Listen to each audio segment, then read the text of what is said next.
O videocast Sinto que Lá Vem História é um projeto do LIVE, Laboratório Inteligência de Vida, programa socioemocional presente em mais de 800 escolas no Brasil. Olá, muito bem-vindos e bem-vindas a mais um episódio do Sinto que Lá Vem História, esse videocast que a gente tem o prazer de organizar, criar e apresentar aqui, que é do LIVE, Laboratório Inteligência de Vida. Então, quem não conhece, é um programa de educação socioemocional, corre lá no Instagram para conhecer um pouco mais sobre o nosso trabalho, Inteligência de Vida, @Inteligência de Vida, coloca o sininho, coraçãozinho. Quem tá chegando agora, tenta maratonar os outros episódios que tem muita coisa boa. E eu sou Renata Shida, aqui do meu lado tem Joana London, a gente representa aqui um pedacinho do LIVE e todas essas pesquisas que a gente faz sobre educação, afeto e desenvolvimento socioemocional. Hoje o assunto, apesar do nome, é coisa séria, né? Seríssimo.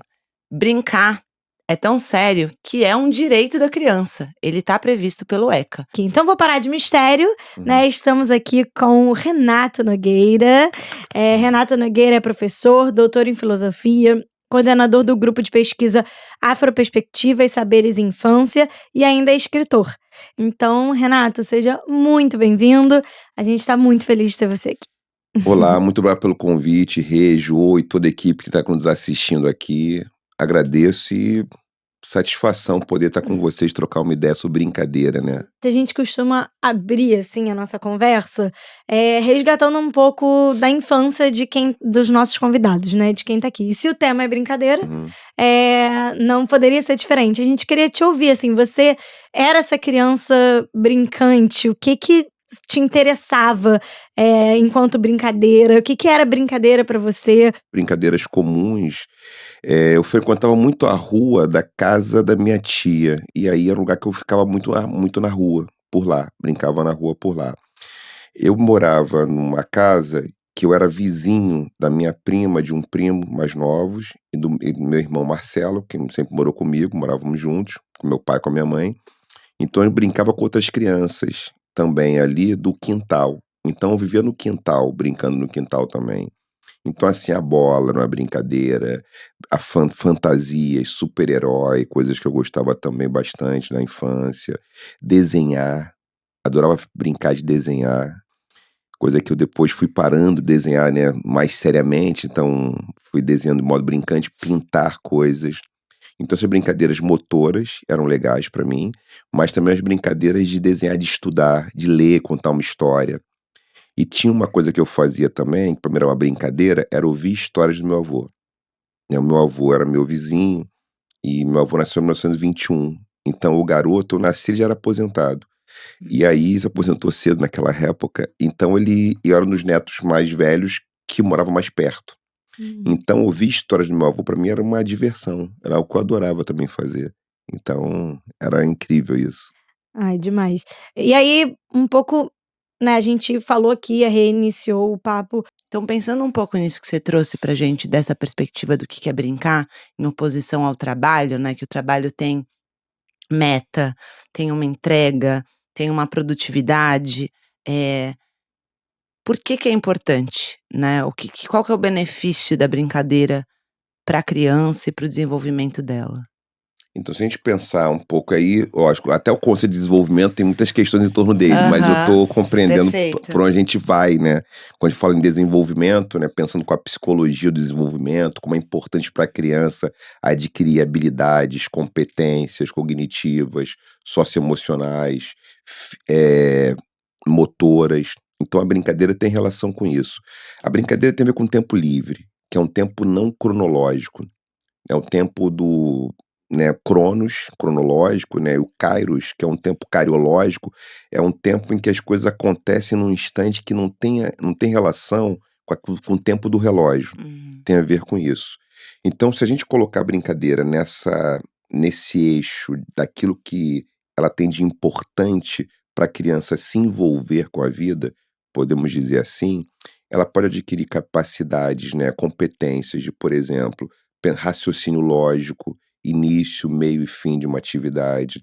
Ela pode adquirir a capacidade, mais competência para, por exemplo, negociar com alguém, né? O que eu preciso fazer, qual o meu limite reconhecer o seu limite, limite do outro, reconhecer se a pessoa tá gostando, se a pessoa ficou mais triste. Então ela pode ter também mais repertório emocional, que ela brinca, que ela interage com o outro. A brincadeira tem algo importante, que é sair do seu próprio mundo. Isso é uma coisa interessante. A brincadeira nos leva a um outro mundo, né? Nos leva ao contato com outra pessoa. Eu tenho que me relacionar com o outro. E nessa brincadeira eu me relaciono com o outro, mesmo que seja brincando só, eu me relaciono com a fantasia. Uhum. Eu entro no terreno da imaginação. Eu tenho um imaginário, que é um território muito importante. Eu lembro do Nego Bispo, Antônio Bispo dos Santos, grande pensador quilombola, que ele sempre dizia algo, né, antes de ancestralizar, e tá nos livros dele isso, que o imaginário, ele tem uma potência que o sonho não tem. Não que não seja importante sonhar, mas o imaginário, ele tá durante a vigília, enquanto o sonho é durante o sono. Uhum. Então tem uma potência que é florescimento de imaginário. Eu vejo que a brincadeira tem isso de importante, porque você fantasia um personagem, você tem aquisição de outras habilidades, porque o brinquedo, ele te convoca ou te convida. Por exemplo, se uma criança ganha um cavalo de pelúcia, eu posso acionar nessa criança ou estimular a criança a fazer carinho no cavalo, porque ela vai cuidar do cavalo de pelúcia como fosse um convite. Mas se for um cavalo de madeira, ela provavelmente vai cavalgar o cavalo. Uhum. Não tem melhor ou pior, mas ela vai ter um outro tipo de relação. Então os próprios brinquedos também são objetos transicionais que vão ajudando a fazer certos percursos. Então o tipo de brincadeira, ela invoca e convoca certas ações. Pensando com as famílias, como é que a gente pode conversar? Eu acho que o convívio, né, das crianças, adolescentes, com os adultos, né, adultos que estão ali, como tutoras, tutores, brincar junto pode ser importante. A gente consegue brincar junto, sorrir junto, ter um espaço de intimidade, porque isso aumenta a conexão emocional. Isso nos ajuda a melhorar a comunicação. Uhum. Então vamos supor, tem uma criança de 5 anos, 5, 6 anos, que deixou os brinquedos espalhados no chão, todo mundo brincou, os adultos estavam brincando junto, brinquedo de montar, um brinquedo de um quebra-cabeça que seja, e tá tudo desarrumado. Pode ser uma oportunidade essa brincadeira, ou o final da brincadeira, desse tempo, para o adulto conversar com a criança e a criança desenvolver a sua capacidade de organização. Pra ela dizer: "Tá tudo desarrumado". Uhum. Eu não fico bem quando tá tudo desarrumado, porque a gente tropeça aqui na sala, alguém pode se machucar. Vamos cuidar disso juntos? A gente pode fazer alguma coisa junto. Eu acho que isso faz muita diferença, que é compartilhar a experiência. Essa é uma diferença, não tem a ver com trocar alguma coisa, com ganhar ou com dar, ou com chegar a uma finalidade, mas tem relação com uma memória que é afetiva, Uhum. né. Então alguém vai lembrar, não lembra do presente que você ganhou. Então eu posso lembrar muito menos do meu pai, do meu avô, que já ancestralizaram, pelos presentes que eu ganhei deles, do que do meu tio, João, do que das coisas que eu compartilhei com eles. Mas é assim, o tempo que eu compartilho junto, e é um tempo que não pode ser contabilizado, que é um tempo de vivência. Pessoas se aproximam quando elas experimentam uma atmosfera afetiva. Tem muitos estudos no campo da neurociência, e depois eu posso deixar material para quem se interessar, que falam de clima afetivo, cada vez mais. Uma expressão que a gente sabe, que clima é esse? Uhum. E existe sim, a gente pode falar de uma afetosfera, de uma atmosfera de afetos, em que as pessoas compartilham as coisas mais facilmente. Elas conseguem se comunicar melhor. Então a brincadeira é um espaço para isso. O riso é um espaço para isso. Eu parto de um pressuposto que toda comunicação ela tem ruído, né. Uhum. Se comunicar com o outro é uma plataforma de ruídos. A brincadeira pode ser que ela ajude a não acabar com o ruído, mas ajude a fazer com que os ruídos se encontrem. Então tenho dito, né, que a brincadeira pode ser o encontro, vamos dizer assim, das frestas, ou daquilo assim, vamos dizer assim, das falhas dos ruídos, né, das lacunas entre um ruído e outro. Então pode ser que um adulto, né, um adulto da família, possa ter um momento de encontro com aquela criança ou com aquele adolescente, no momento que eles estão brincando. E aí é uma forma de comunicação não verbal, em que o corpo vai dizer alguma coisa, em que o sorriso, em que a atenção, em que a presença física. A gente está num mundo onde tudo é tela, em certa medida. E assim, a gente tem que sair um pouco da tela, tem que vir, mas tem que sair. E para sair da tela, é o pé no chão, é o contato, é a vivência sensorial, é reconhecer a pele como um órgão fundamental de prazer, um órgão importante de conexão. Então, para fazer isso, tem que ter contato. Então, a comunicação com a brincadeira tem a ver com contato, que é o contato das mãos, o contato do olhar, o contato da palavra, que não é uma palavra que informa só alguma coisa, mas é uma palavra que ela desperta algo, uma palavra que impõe um limite, mas que impõe um limite que não tem violência, que não tem força desmedida. E a gente reconhece porque brinca e pode, vamos dizer assim, mimetizar campos, fazer coisas.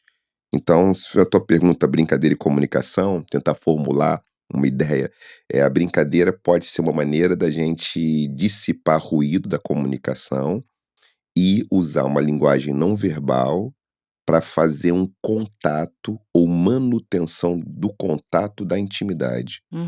Então, a brincadeira é um princípio para amizade. Tem momentos, né, da fase, né, primeira infância, se a criança tá um pouco maior, tá na puberdade,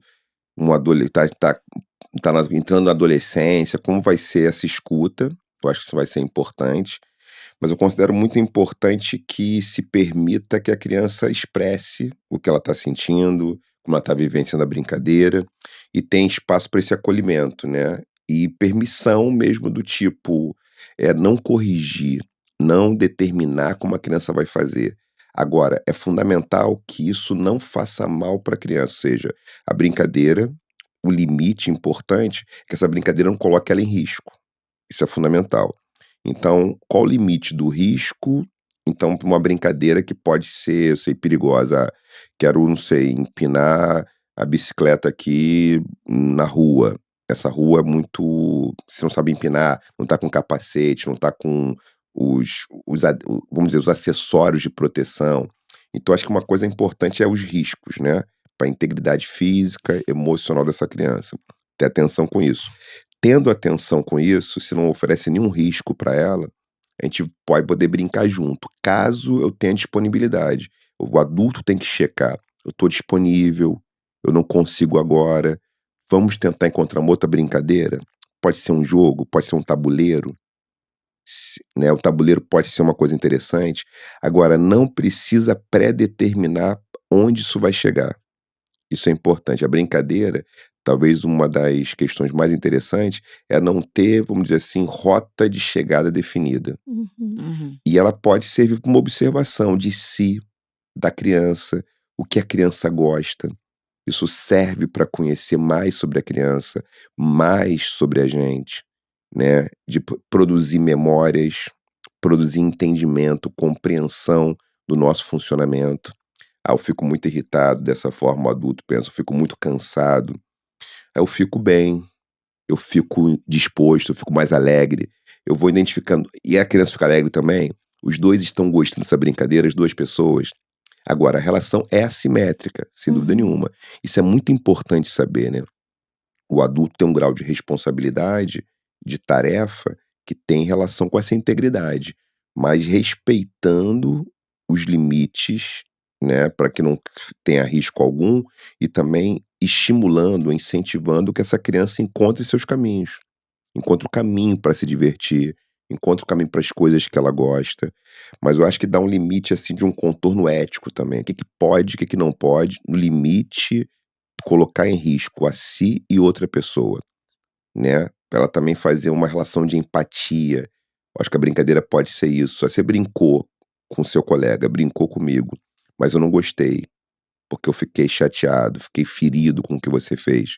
Você pode machucar o colega com essa brincadeira, o seu amigo, a sua amiga. Então isso também é uma forma da gente poder encontrar possibilidades. Ou seja, não tem um roteiro certo. cada brincadeira vai oferecer uma gama de possibilidade que vai melhorar o autoconhecimento e o conhecimento dessa relação, Uhum. ajuda nessa relação. É uma questão, acho que muito contemporânea, muito importante, né, essa questão em relação ao bullying. Então, vou repensar a brincadeira aqui, redefinir brincadeira. A brincadeira tem muito a ver com, de alguma maneira, aquilo que a gente pode chamar que é instinto, que é uma noção complexa, mas vamos falar do biológico, né, o que é da ordem biológica, buscar o prazer, buscar satisfação, e como isso se realiza no cultural e no campo do social. Então a brincadeira é essa conexão a algo que é espontâneo, que é biológico, a gente faz um movimento para se realizar a partir de um aparato cultural, né, de uma brincadeira, de uma boneca, de um carro, de algum objeto, da relação com o outro, de um jogo. O bullying tem relação com violência. A gente fala muito pouco sobre isso, né. Eu tenho meus investimentos, uma das coisas que eu acho que é um grande rival ou grande adversário da vida é a violência, né. Então a agressividade é natural à existência, né, a agressividade, né, a força. Agora, quando isso vira violência, provoca um dano que pode ser irreparável, pode ser traumático num outro humano, numa outra pessoa ou em si mesmo. Então o bullying tem a ver com violência. A brincadeira, ela não tem relação com violência. A brincadeira tem relação com realização da potência da vida.